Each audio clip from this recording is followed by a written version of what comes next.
Is that still cool to you, or is it lame to you? No, it's the best. To me, it is still the best wrestling entrance song ever. Yeah, I love it so much. Yeah, Rick Derringer.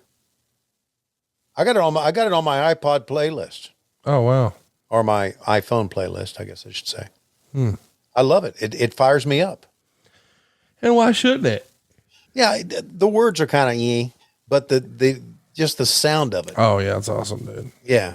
Dan, dan, dan, dan, dan, and people go crazy.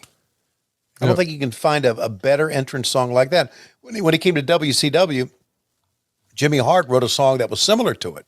It's terrible. Cody Rhodes loved it, said it was the better of the two. Oh. Cody Rhodes is a known liar. I don't know about that, but I do know that he was wrong about that. I'm just busting his balls. Come on. We talk about that all the time. I love Real American, and he loves American Made, which to me is like not even close. Yeah. And you agree with me. Yeah. I love you're going to stop short of calling Cody a known liar. Yeah. I'm just busting balls, Tony. Yeah, which is what you do. Well, this is my last podcast. Hanging it up. Yeah, because you're getting ready, obviously, to die. I'm retiring. Sounds like. I'm retiring. Yeah. Man, look at Hulk Hogan. Just yucking it up. People are just eating it up, man. Can't get enough. Yeah, man.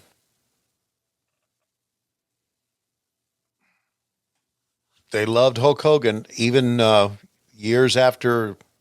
This wasn't the heyday of Hulkamania, obviously. No. Now, you lived through it. When do you think the heyday was? Was it 84, 85, 86, 87, 88, 89? Certainly wasn't 90, 91, 92. Well, I think it was 84, 85.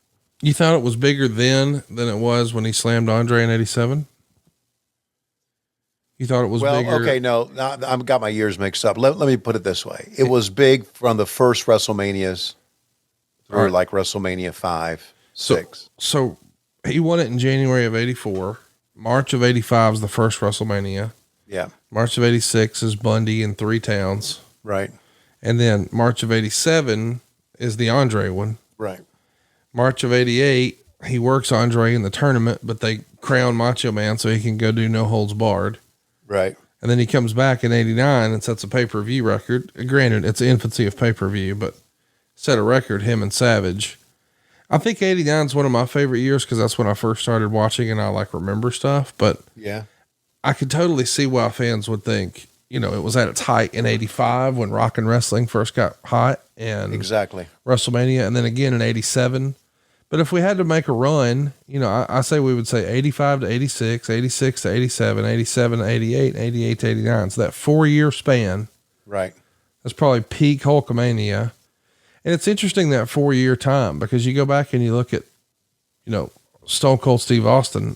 He got hot in 97, but he really became the man in 98. And then, to 99. And then in 2000, he was hurt. And he's back in 01. He's gone in 02. It's like that 4-year thing. And even when you think about WCW at their height, and listen, I love me some WCW, but I think people just think that it was around a whole heck of a lot longer than it really was. But the NWO started in 96 and the company's out of business less than 5 years after the NWO started. Wow.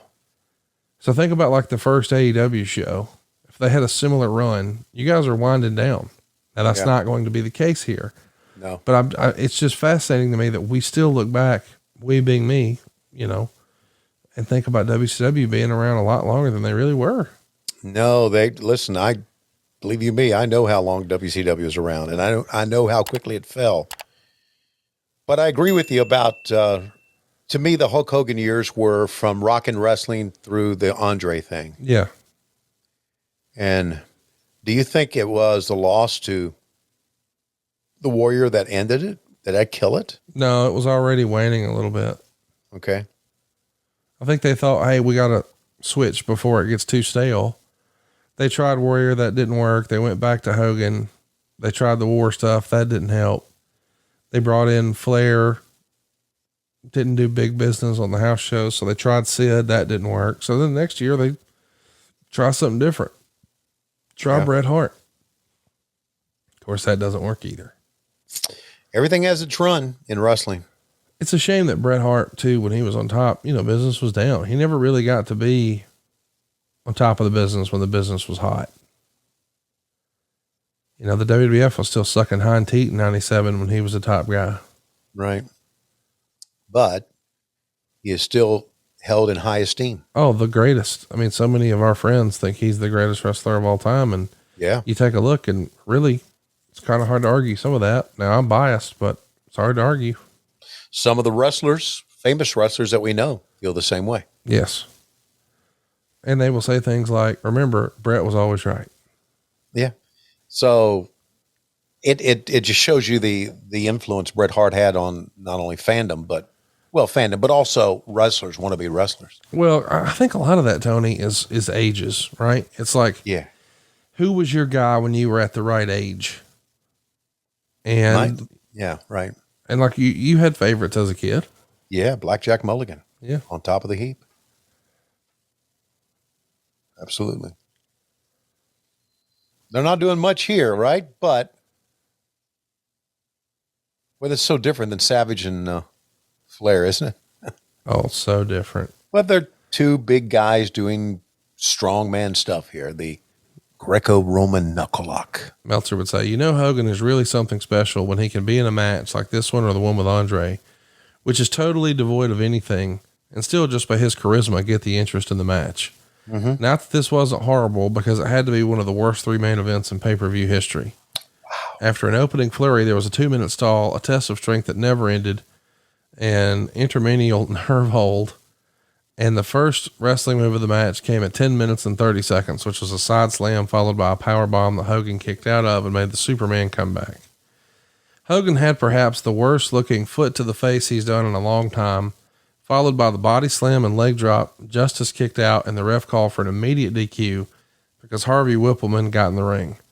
Papa Shango did a run-in to lead to the return of a slimmed-down Ultimate Warrior who made the save in gear, complete with entrance music and all, -2 stars. Wow.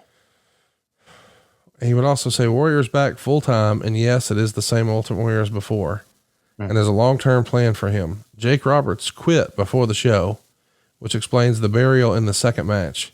He left for what apparently was non-business related reasons and gave at least the impression that he'd be back before the end of summer.